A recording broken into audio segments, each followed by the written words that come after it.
टूटा है चेपॉक का घमंड, जीत गई है आरसीबी।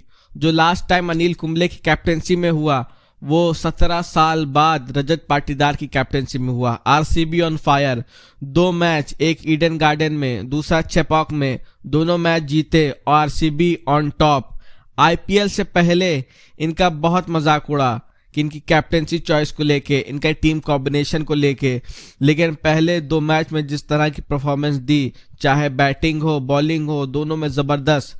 वहीं दूसरी तरफ जहां सीएसके का बॉलिंग सिलेक्शन तो अच्छा था, खलील अहमद, नूर, जडेजा, अश्विन, खलील जिनको बहुत अंडररेट किया जा रहा था, वो अच्छी परफॉर्मेंस दे रहे थे, मगर बैटिंग में पुअर सिलेक्शन। राहुल त्रिपाठी जिनको ओपन भी करा लिया गया लेकिन वो चल नहीं पाए। मिडिल ऑर्डर में सैम करन, दीपक हुडा, शिवम दुबे। हालांकि शिवम दुबे से कुछ एक्सपेक्टेशन है कि आगे परफॉर्मेंस कर सकते हैं, but Deepak Hooda, Sam Curran और राहुल त्रिपाठी से उम्मीद मुश्किल है। सीएसके की बैटिंग या ऊपर रचिन रुतराज या एंड में 20-25 रन जडेजा के और 2-3 छक्के धोनी के, बाकी कोई रन बनाने वाला नहीं। वही हाल बॉलिंग में अगर देखें, खलील के साथ स्पेल डालने वाला कोई नहीं। सैम करन जो स्लोअर अच्छी डाल रहा था बट डेट में इफेक्टिव नहीं। जिस दिन इनका कोई पेसर ज्यादा पिट गया तो उनके पास ऐसा कोई ऑलराउंडर नहीं जो बॉलिंग कर पाए। शिवम दुबे जो बॉलिंग कर लेते थे और इंग्लैंड के अगेंस्ट अच्छी बॉलिंग उन्होंने की, जब इंग्लैंड से सीरीज T20 की, उनको इम्पैक्ट प्लेयर की तरह खिला रहे हैं। आप पिछले कई सीजन से देखिए, जहां पे पथिराना अगर डेथ में बॉलिंग करते थे तो स्टार्टिंग उनके पास दीपक चहर और तुषार देशपांडे था। तुषार देशपांडे भले ही रन खा जाए लेकिन विकेट टेकिंग बॉलर था, वो विकेट लेता था। लेकिन सीएसके के पास इस सीजन में कोई ऐसा बॉलर नहीं। हालांकि उनके स्क्वाड में पहे अंशुल कंबोज भी अच्छे हैं, लेकिन उनको लगता है दूसरे पेसर्स के लिए ट्राई करना पड़ेगा। और आरसीबी 195 रन बनाने का रीजन सीएसके की खराब फील्डिंग। रजत पाटीदार के 3-3 कैच छोड़े जिसमें उनकी 50 हो गई, वरना आरसीबी के कम से कम और रन कम होते। लेकिन तारीफ बनती है आरसीबी की सबसे पहले बैटिंग की। जो प्लेयर्स आ रहा था इंटेंट के साथ खेल रहा था, बस विराट अपने शेल में चले गए, शायद इंग्लैंड टेस्ट टूर की प्रैक्टिस कर रहे हो।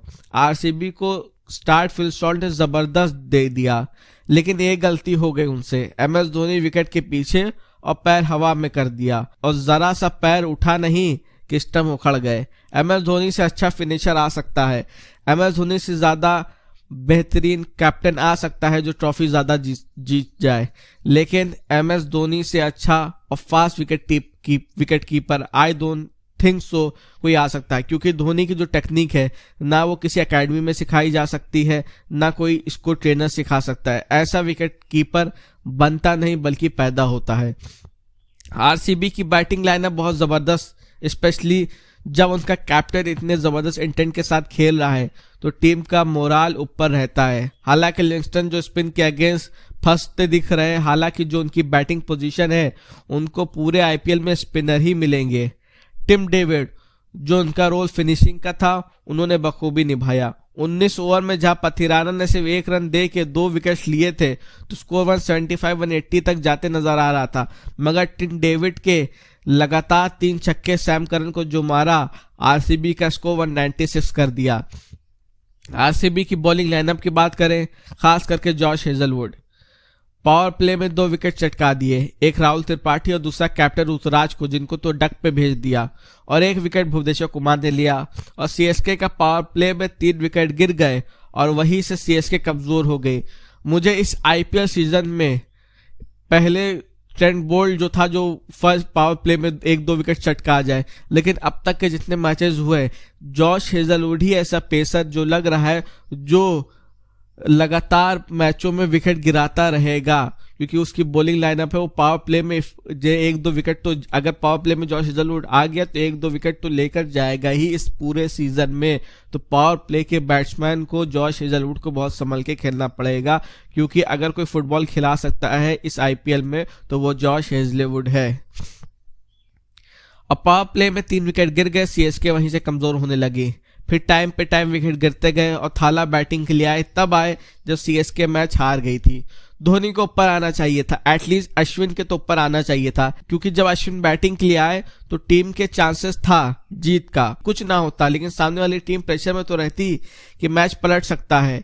एक बार पहले भी सीएसके की यही हालत हुई थी, आरसीबी के अगेंस्ट 4 विकेट गिर गए थे, तब धोनी 8वें ओवर में आए थे और सामने वाले प्लेयर ने अपना विकेट रोका और दूसरी तरफ से धोनी ने रन किया और मैच को एंड तक ले गए, लास्ट ओवर तक, और फिनिश किया। क्योंकि ऐसी कंडीशन में धोनी का एक्सपीरियंस जरूरी था। भले ही आरसीबी जीत जाती, लेकिन कुछ ना कुछ गेम तो बनता। अगर 30 बॉलों में 20 या 25 चाहिए होते तो समझ में आता कि अश्विन को भेज दिया, ताकि अगर विकेट गिरे तो एंड में खत्म करने के लिए कोई हो। बट वहां जरूरत 11 से 15 ओवर की थी। धोनी ने 16 बॉलों में 30 किए, बट यही पहले आए होते तो शायद कुछ हो जाता। अब पता नहीं ये धोनी का डिसीजन एज को लेकर है या सीएसके ने पहले ही हार मान गई थी कि सोचा धोनी को भेजने का कोई फायदा नहीं। बट सीएसके है, जब भी उनके प्लान्स या टीम सिलेक्शन को ट्रोल किया गया, कुछ ना कुछ बड़ा किया है। यू नेवर नो वो आगे क्या करेंगे। बट आरसीबी 2016 वाली वापस आ गई और 2016 में हैदराबाद भी बहुत अच्छा परफॉर्म कर रही थी, डेजा वू।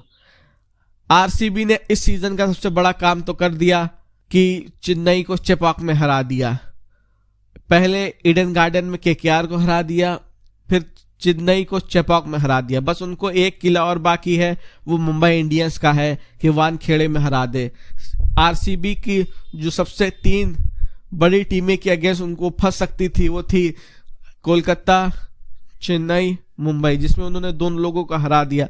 अब मुझे नहीं लगता कि वो अवे मैचेस में कहीं भी जाएंगे, वो फंसेंगे। बस अभी तक उनका कोई भी मैच चिन्ना स्वामी में नहीं हुआ।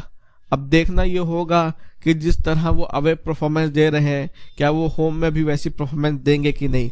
Thanks for watching this video guys. अगर आपको वीडियो पसंद आया हो तो चैनल को सब्सक्राइब करें, वीडियो को लाइक करें, शेयर करें, कमेंट करें।